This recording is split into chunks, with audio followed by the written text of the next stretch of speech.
the G20 Summit, the Global Biofuel Alliance was announced. What is its significance, and why are industry houses betting on biofuels? Welcome to TOI Business Bytes. In this episode, Gaurav Kedia, Chairman of Indian Biogas Association, explains the opportunities worth billions of dollars for India in the biofuel sector. Firstly, what is the significance of the Global Biofuel Alliance?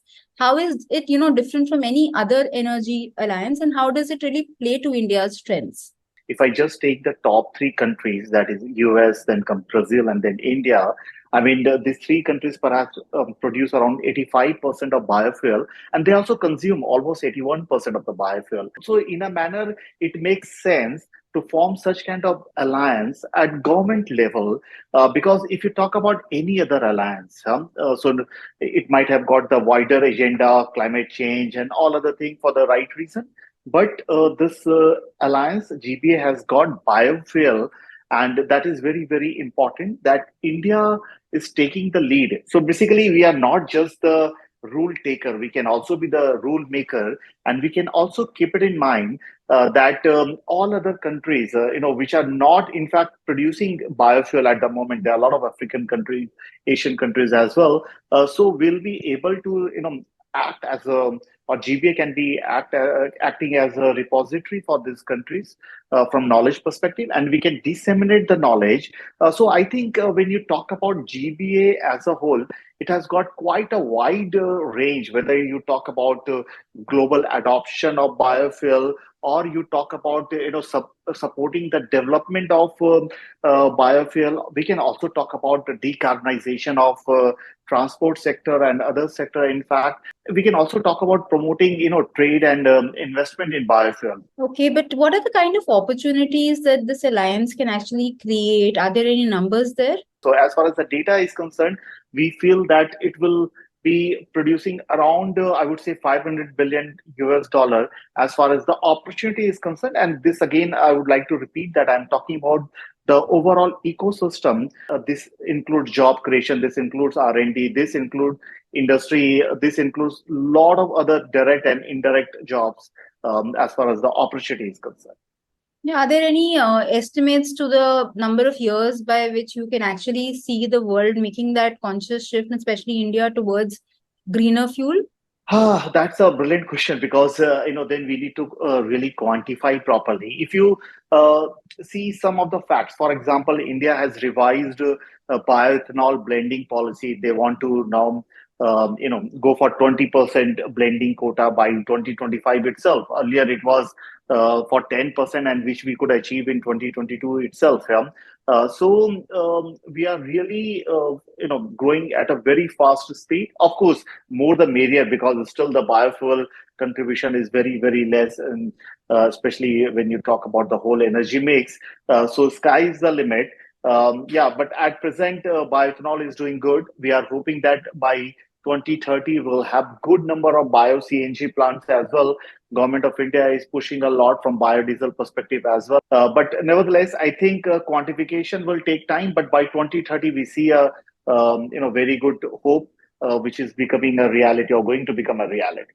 So, Gaurav, what are the sectors that are likely to actually benefit from the consumption of biofuels? Let me start with the transportation sector. Biofuels can, in fact, power variety of vehicles, including cars, trucks, buses, and even airplane. In fact, we are talking about SAF, sustainable aviation fuel, and that can really be the game changer because biofuel also helps to reduce greenhouse gas emissions from the transportation sector. So, in fact, if you see, transportation sector is one of the sector which is really responsible for the greenhouse gas in general. We can even talk about the power generation because biofuel can also help to generate electricity, which is need of power everywhere. In fact, we can even talk about the industries. In fact, because there are a lot of feedstocks, like plastics, like other chemical-based thing, which can be replaced by biofuel. I'm just talking about RDF kind of thing here. And apart from this, agriculture, our Honorable Prime Minister talks about Annadata se Urja Data. I think biofuel has got this potential. The million-dollar question is how to harness that potential, and I think GBA is going to stay in that direction only. But definitely, the agriculture sector is going to be one of the beneficiary or main beneficiary, I would say, and ultimately the farmers will be able to really harness the benefit as far as the GBA is concerned or biofuel is concerned. So, Gaurav, actually, a lot of big industry houses are putting their money into biofuels now. How do you see that shift happening? It's not that the technology was not there, but from Indian perspective, a lot of technical parameters are optimized, technology is optimized. So if you talk about some hard feedstock like paddy straw, for example, lignocellulosic agricultural waste, so we have the running plants in India which are producing biofuel in general. Yeah. So technical bucket is one thing which is very important.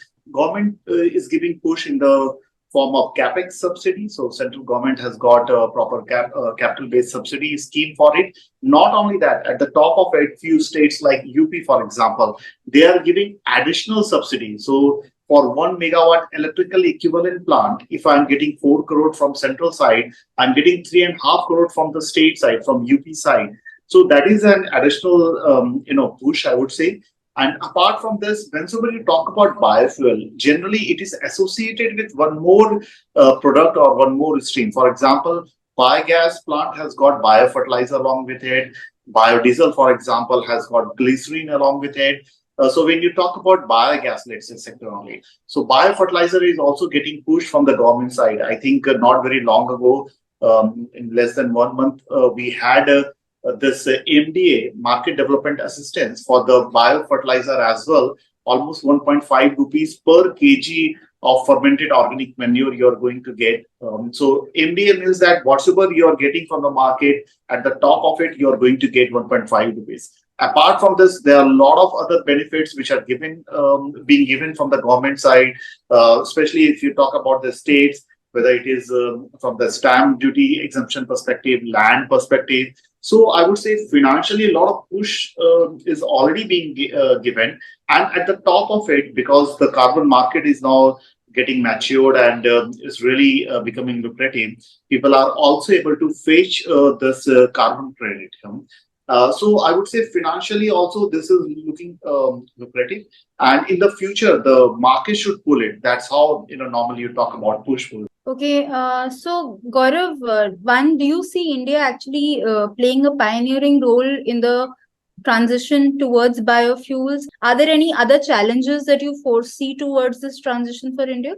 Feedstock availability is one of the biggest challenges because I'm sitting in Delhi NCR. Perhaps tons and tons of municipal solid waste is available, but is it available to me? That too for the right price, the right quality, quantity, and within the right time. So that's always a $1 million question.